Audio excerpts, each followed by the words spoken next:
ಆತ್ಮೀಯ H16 news ಅರ್ಥಾತ್ ಹೇ ಸೀತಾರಾಮಗೆ ಸ್ವಾಗತ. ನಾನು ನಿಮ್ಮ MI ಅಥವಾ ಮಲ್ಲಪ್ಪ ಜೋತಾವರ್. ಆದ್ಮೇಲೆ ಈಗ ತಾವು ದಿನ ಸುದ್ದಿಗಳನ್ನ ಅದರ ಜೊತೆಗೆ ವಿಶೇಷತೆಗಳನ್ನ ನೋಡ್ತಾ ಹೋಗಿ ವಿಶೇಷ ಈ ಮೊದಲನೇ ಸುದ್ದಿಯನ್ನು ನೋಡಿ.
विकास हुआ है।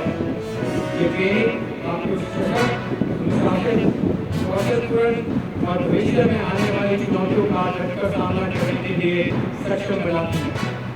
आप सभी मद्रास कैंपस के ऐतिहासिक 247 वर्षों के गौरवशाली एवं महान इतिहास का हिस्सा है। ये इतिहास आपको आपके पूर्वजों की बहादुरी, कुशलता, अनुशासन की याद दिलाता रहेगा।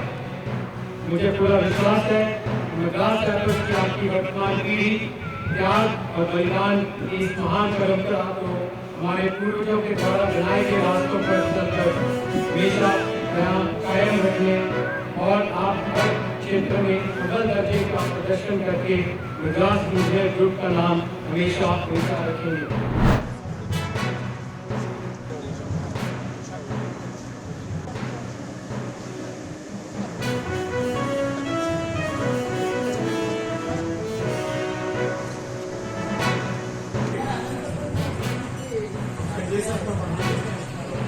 ఇక్కడేనా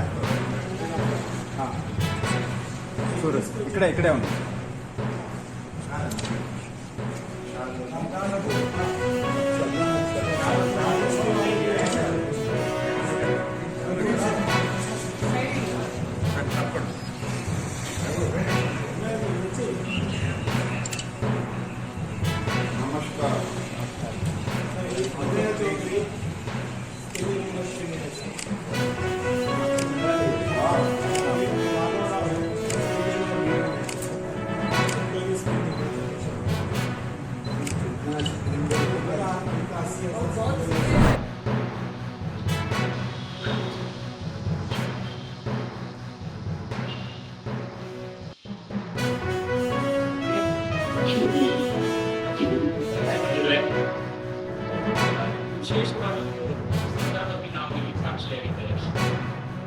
ಕರ್ನಾಟಕ ಸಾಹಿತ್ಯ ಅಕಾಡೆಮಿ ಶ್ರೀ ಅಬ್ರಾಮ್ ದೇಶಿರು ಅವರು ಈ ಸಭೆಯ ಅಧ್ಯಕ್ಷತೆಯನ್ನು ವಹಿಸಿದ್ದಾರೆ. ನೀವೆಲ್ಲರೂ ಬಸವಣ್ಣನವರು ಸಮಾಜ ಕಟ್ಟೋದಕ್ಕೆ ಅಂತ ಪ್ರಯತ್ನ, ಆದ್ರೆ ಅಸ್ಪೃಶ್ಯತೆ ಹೋಗ್ಲಾಡಿಸ್ಬೇಕು ಅನ್ನೋದು ಮುಖ್ಯ ಉದ್ದೇಶ ಆಗಿತ್ತು. ಆದ್ರೆ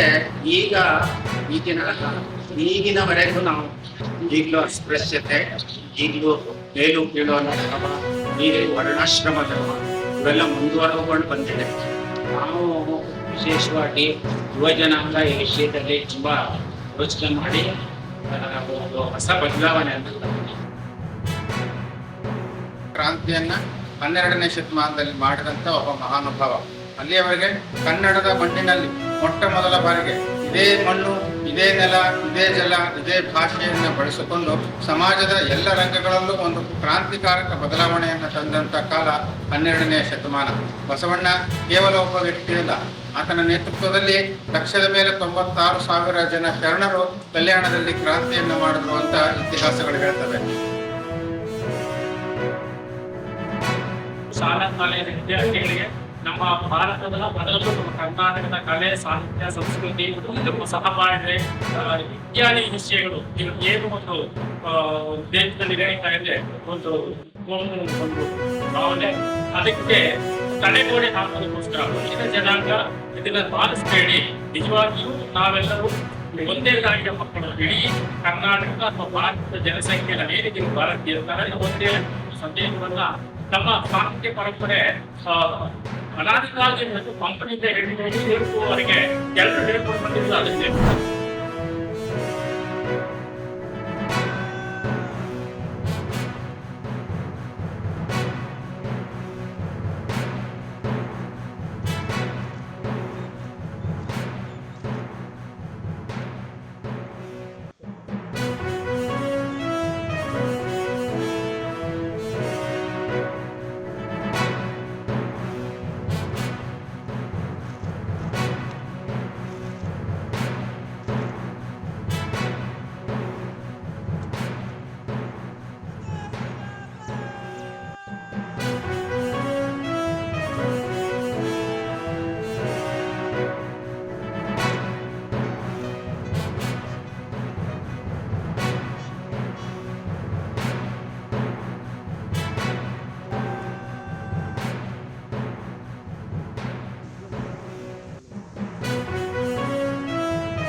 Family with the tri-services guard of honor. I thank the three services as they fought tirelessly for it. With the conclusion of the guard of honor, I bid farewell to the colleagues in uniform, comrades in arms.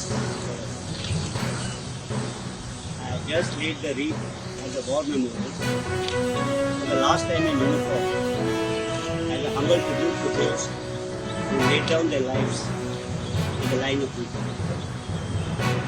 After the wreath laying, I was welcomed by my friends, relatives and well-wishers. This is symbolic of my transiting from uniform to a civilian life. I had a very satisfying and an excellent tenure.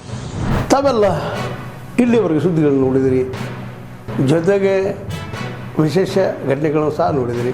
ಅದು ನಿಮಗೇನು ಅನ್ನಿಸ್ತು? ನಿಮಗೆ like ಮಾಡಿರಿ, share ಮಾಡಿರಿ, comment ಮಾಡಿರಿ, ಜೊತೆಗೆ subscribe ನಿಲ್ಲಿಸ್ಬೇಡ್ರಿ. H16 news ಅರ್ಥಾತ್ ಈ ಸಿದ್ದರಾಮಯ್ಯ ಸತ್ಯದ ಕೈಗನ್ನಡಿ ವಂದನೆಗಳು.